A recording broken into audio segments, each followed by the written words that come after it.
எல்லா பேரண்ட்ஸ்க்கும் என்னுடைய பணிவான வணக்கம்.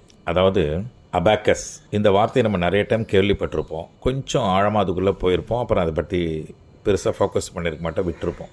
ஒரு மாணவன் ஏன் பலவீனமாக இருக்கான், அவன் ஏன் கல்வி சரியாக அமையலை, ஏன் படிப்பு வரலை அப்படின்னு கூர்ந்து கவனிக்கும் போது அவனுடைய ஃபண்டமெண்டல் பேசிக் சைல்டுஹுட் டெசிஷன், அந்த குழந்தை பருவத்திலேயே அவனுடைய அந்த கல்வி திறனும் கூர்ந்து கவனிக்கிற சக்தி, அதாவது செறிவுன்னு சொல்லுவாங்க, செறிவு ஆற்றல் அப்படின்னா கான்சன்ட்ரேட்டிங் பவர், இதெல்லாம் டெவலப் பண்ணாமலேயே விட்டதுனால மேத்தமெட்டிக்ஸ்னு வரும்போது பார்த்திங்கன்னா மேத்ஸுனாலே எல்லாருக்கும் அலர்ஜி, மேத்ஸே வராதுங்கிற மாதிரி அது ஒரு பரம்பரை வியாதி மாதிரி ஆகிப்போச்சு.